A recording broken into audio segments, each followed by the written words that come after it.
네, 안녕하세요. 테크 유튜버 리뉴브입니다. 제가 오늘 준비한 제품은요, 바로 갤럭시 S20입니다. 사실 이 제품은 제가 따로 중고로 구매한 제품은 아니고 메인폰으로 쭉 사용을 해오던 제품입니다. 해당 영상은 LG V50S로 촬영하여 제작하였습니다. 먼저 제품을 살펴보기 전에 스펙을 말씀드리자면 화면은 6.2인치 3200에 1440의 엣지를 가진 펀치홀 디스플레이, 칩셋은 스냅드래곤 865, 12GB 램, 무게는 163g, 배터리는 4000mAh가 들어있고 IP68 등급의 방수방진, 그리고 무선 충전, 역무선 충전, 내장 지문인식 정도가 특징이라고 볼 수 있을 것 같습니다. 해당 제품은 최초 통화일 2020년 5월 5일 어린이날에 개통된 친구고 최초 통신사는 SKT 128GB의 모델입니다. 일단 이 기기는 제가 메인으로 계속 써왔던 제품이고 그만큼 잘 알고 있습니다. 제가 다른 리뷰 때 이 기기를 기준으로 비교하면서 사용을 해왔었고 미리 말씀을 드리자면 가격만 떼고 본다면 평균적으로 가장 좋은 제품이라고 말씀을 드릴 수 있을 것 같습니다. 먼저 외관을 살펴보자면 전면에 곡률이 굉장히 작은 엣지를 가진 펀치홀 디스플레이가 보입니다. 좌측에는 아무것도 없고 상단에는 유심카드 트레이, 그리고 2차 마이크, 우측에는 전원키, 볼륨키, 하단에는 스피커, C타입 단자, 마이크, 후면에는 카메라 섬과 LED 플래시, 2차 마이크, 그리고 삼성 로고까지 있습니다. 뒷면에 이 카메라 섬에 카메라들이 옹기종기 모여있는 것을 보실 수가 있는데 디자인은 사실 저는 카메라 섬 디자인이 나쁘지 않다고 생각을 하는데 여러 곳에서 그다지 좋은 평은 아닌 것 같더라고요. 그건 개인 취향이니까 패스하도록 하고 가장 먼저 전면에 펀치홀을 가진 디스플레이에 대해서 말씀을 드릴 건데 삼성폰에서 최초로 120Hz의 주사율을 탑재를 했습니다. 저는 이 주사율이 이 폰에서 가장 중요한 기능이 아닌가. 다른 성능이 아주 개판이어도, 물론 개판은 아니지만 다른 성능이 아주 개판이어도 이 기능 하나만으로도 이 기기를 구입할 이유가 되지 않나 싶은 그런 기능입니다. 단순히 이 기기를 사용할 때는 사람이 아주 간사해서 좋은 기능인 줄 모르고 사용을 합니다. 그런데 이 기기를 쓰다가 다른 기기를 쓴다던가 할 때는 화면이 아주 답답하고 뭘 해도 끊기는 느낌을 받았습니다. 그 정도로 제가 아주 애정하는 그런 기능이라고 말씀을 드리고 싶습니다. 다만 이 기능을 사용하면 기존의 QHD의 화면을 사용할 수 없고 FHD의 화면으로 사용을 해야 하는데 단순히 화질이 떨어지는 문제가 아니고 애초에 QHD로 만들어진 패널을 인위적으로 FHD로 낮추는 기능이기 때문에 그 점이 상당히 아쉽다는 점 알아두셔야 할 것 같습니다. 이외에 디스플레이 품질이야 따로 말을 하지 않아도 다들 좋다는 것을 아실 것이고 다음으로는 스피커인데 이 하단과 수화부를 같이 사용하는 스테레오 스피커가 존재합니다.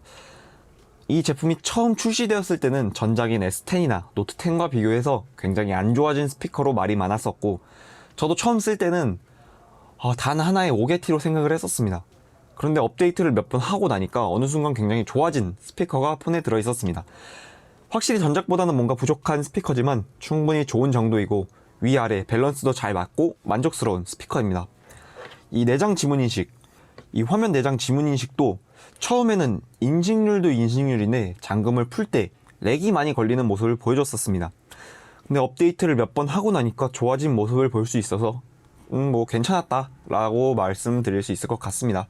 삼성답지 않게 뭔가 완성형이 아닌 성장형 기기를 보니까 사용하고 있던 입장에서 참 나쁘지 않은 그런 경험이었습니다.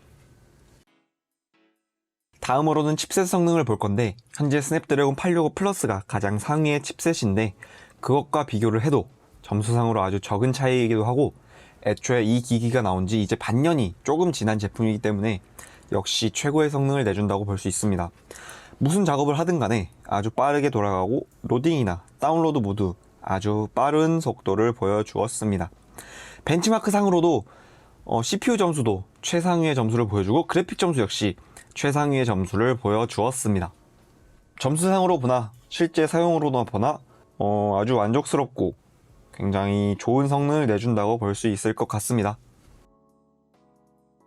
다음은 램 성능인데 12GB의 램을 가지고 있어서 램 역시 현재 국내에서 구매할 수 있는 기기들 중에서는 가장 많은 용량을 가지고 있습니다.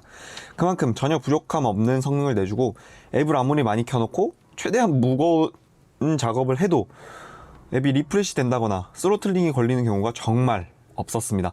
사실 없는 건 거짓말이고 아주 드물게 있었습니다. 이 정도면 굉장히 좋은 수준입니다. 애초에 처음 말씀드렸다시피 현재 국내에서 구할 수 있는 기기들 중에서 가장 많은 용량이기 때문에 이 기기에서 램이 부족하다고 느끼시면은 다른 폰을 가셔도 만족하실 램을 가지고 있는 기기가 없다고 보시면 될 것 같습니다. 다음은 카메라에 대해서 살펴볼 건데 카메라는 두말할 것 없이 아주 잘 나옵니다. 무난한 정도가 아니고 진짜 좋은 사진을 찍을 수 있습니다. 제가 항상 다른 기기들과 비교를 하면서 사진을 찍어왔기 때문에 더욱 체감이 많이 되었던 부분입니다.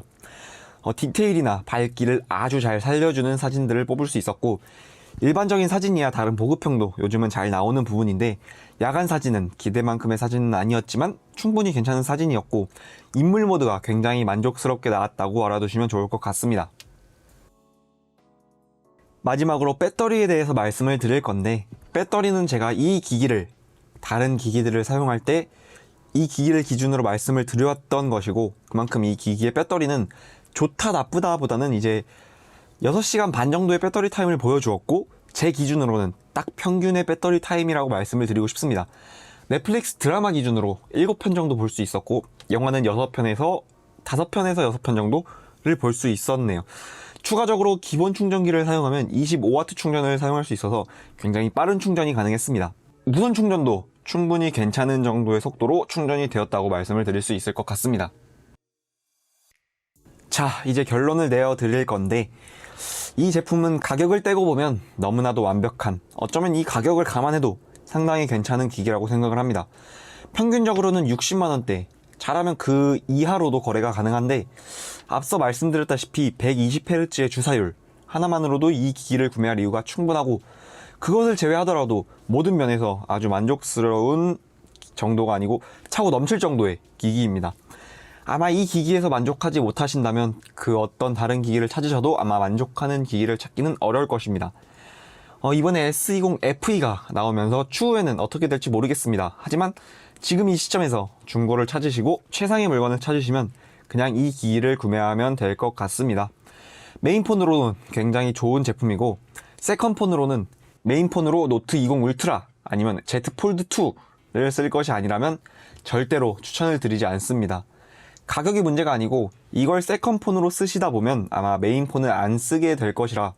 네, 여기까지 테크 유튜버 리뉴브였고, 궁금하신 점 댓글 남겨주시고 리뷰 요청이나 기타 요청 사항들도 댓글 남겨주시면 감사하겠습니다. 그럼 빠이!